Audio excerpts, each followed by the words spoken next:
India's number 1 varicose veins hospitals ఐబీసీను సంప్రదించండి. మీ నొప్పి లేని ప్రయాణాన్ని ప్రారంభించండి. నమస్తే రమ్మగారు. నమస్తే జయ. చాలాసార్లు కొన్ని సందేహాలు వస్తూ ఉంటాయి రమ్మగారు. కొన్ని ప్రశ్నలు, సందేహం కూడా అనకూడదు, ప్రశ్నలు. దేవుడు ఉన్నాడా? ఉన్నాడా? లేడు. లేదా లేడు. లేదు నిజంగానే ఉన్నాడు, ఏదో ఒక రూపంలో వచ్చి సహాయం చేస్తాడు. ఇలాంటి మాటలు వింటూనే ఉంటారు కదా. నిజంగా దేవుడు ఉన్నాడా అనే ఒక ప్రశ్న మాత్రం ప్రతి ఒక్కరిని వెంటాడుతూ ఉంటుంది. మీరేం చెప్తారండి? ఉన్నాడనే చెప్తాను జయ. నేను దేవుడు లేడనుకుందాం, మనిషే ఉన్నాడు. మనిషే ఉన్నాడు. ఇప్పుడు మనం ఉన్నామా? మన చేతికి ఏ వస్తువైనా ఏదైనా ఇస్తే ఏమైనా చేయగలమా జయ?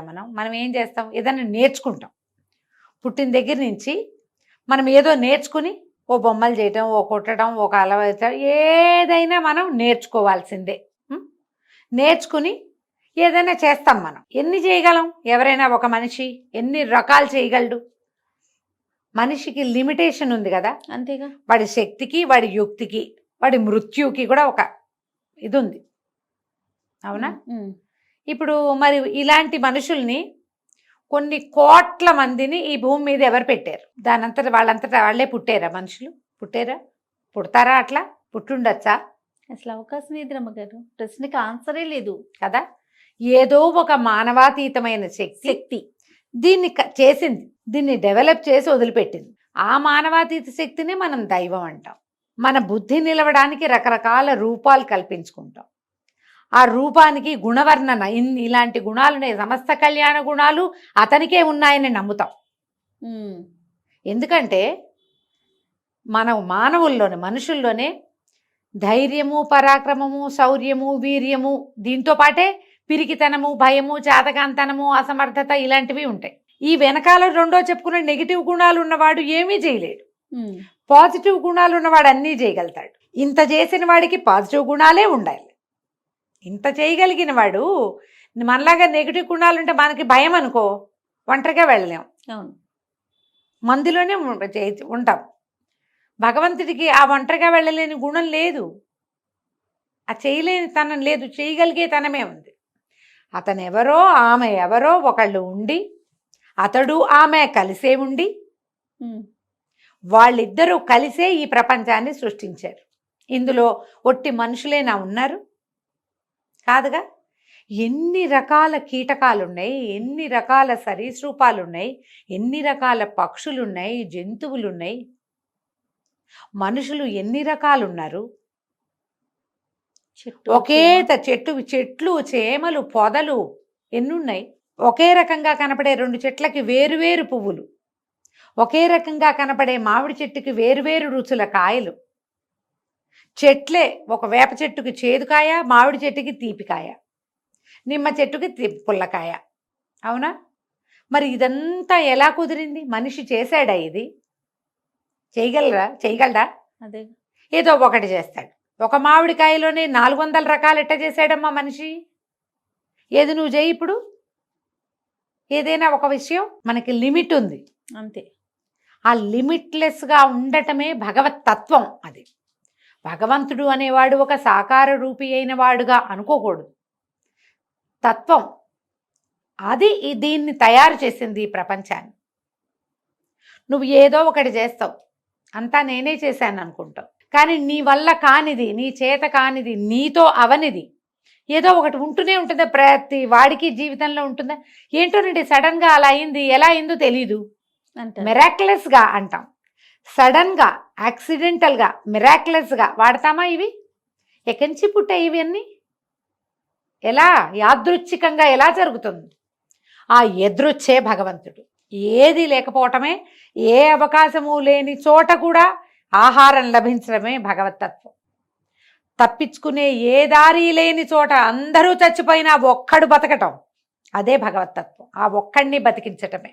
ఫ్యామిలీ అంతా పోయారు, ఓ తల్లి పిల్ల మిగిలేరు. భగవంతుడు వాళ్ళ యందు ఉన్నాడు, వాళ్ళని ఉంచదలుచుకున్నాడు, అంతే.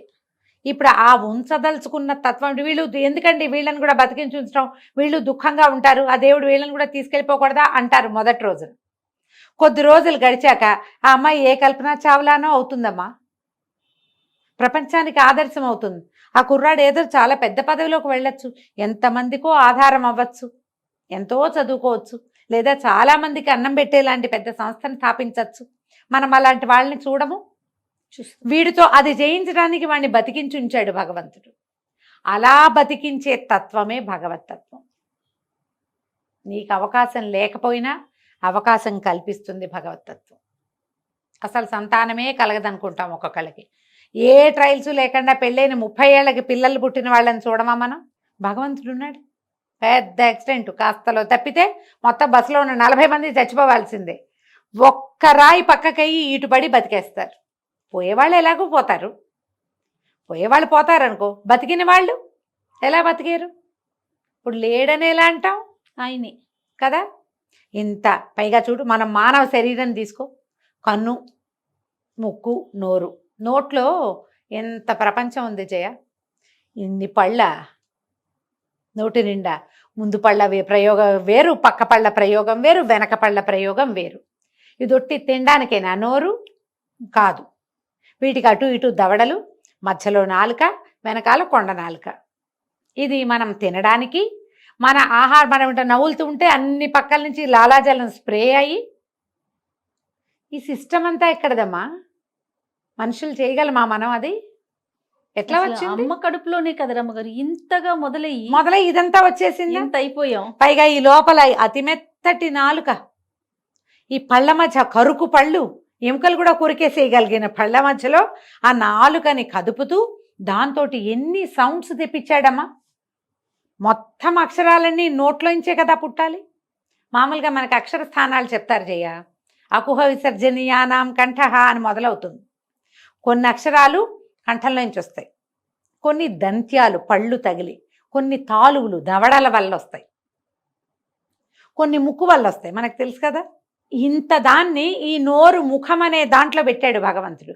నువ్వు బతకడానికి కావలసిన లోపలికి తీసుకునే ఆహారాన్ని తీసుకునేది అదే నోరు.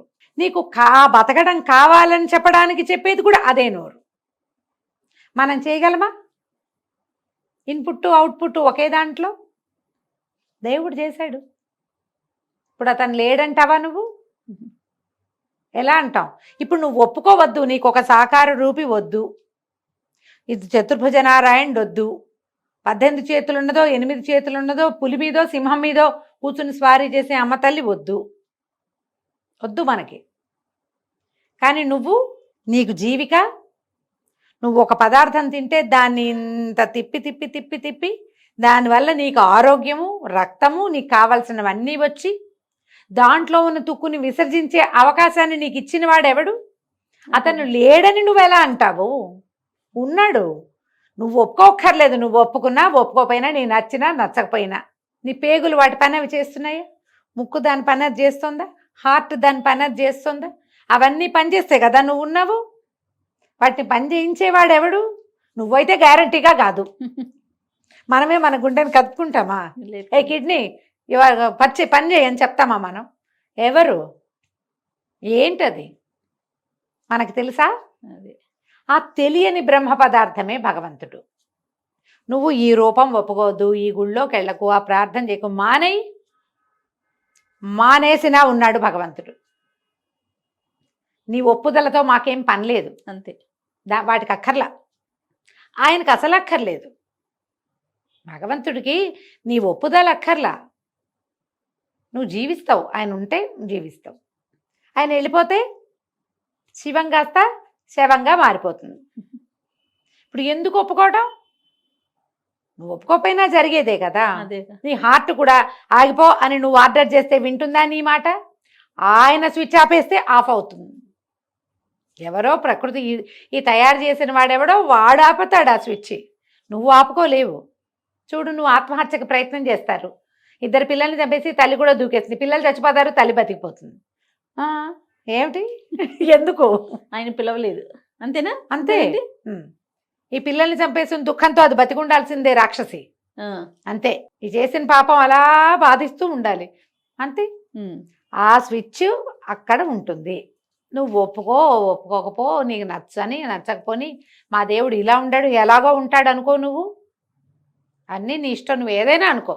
నువ్వు అనుకున్నది ఏది కాదు. నీకు తెలియందే ఉంది ఇక్కడ. అంతే. అది నీకు తెలియక్కర్లేదు, నువ్వు ఒప్పుకోక్కర్లేదు.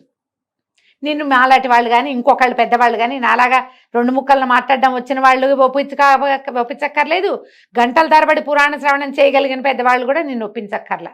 ఎవ్వరూ ఒప్పించకపోయినా ఇది తప్పదు, అది ఉన్నది, అంతే. ఎందుకు ఒప్పుదల కావాలా దేనికైనా? అక్కర్లేదు రమ్మగారు. అక్కర్లేదు. ఇప్పుడు మన అమ్మా నాన్న కావాలి ఉన్నారు అని నీ ఒప్పుదల అక్కర్లేదు. వాళ్ళు ఉంటేనే నువ్వు ఉంటావు, భగవంతుడు ఉంటేనే వాళ్ళు ఒకళ్ళు ఉన్నారు అది కదా. అది ఇంతే మాట. నువ్వు ప్రార్థన ఎట్లా చేస్తావు, భగవంతుడి కోసం నువ్వు ఏ ప్రయత్నం చేస్తావు, అవన్నీ నీవి, అవన్నీ మనవి కదా. అవును. ఎలా ప్రార్థన చేసినా, నేను నారాయణ అన్నా, నువ్వు ఇంకో శివ అన్నా, జయ శ్రీకృష్ణ, ఇప్పుడు ఎంతమందిని కొత్త వాళ్ళని కలిసాను, రాధే రాధే వాళ్ళు ఒకళ్ళు, జయ శ్రీకృష్ణ వాళ్ళు, జయ శ్రీమన్నారాయణ వాళ్ళు, ఇప్పుడంతా శ్రీమాత్రే నమః వాళ్ళు బోళ్ళంతమంది. ఏదన్నా మనము కాని ఒక అతీతమైన శక్తినే మనం తలుచుకుంటున్నాం. తలుచుకోకపోయినా అది ఉన్నట్టే. దీన్ని ఒప్పుకుంటే చాలు. అంతే. నమస్తే. నమస్తే.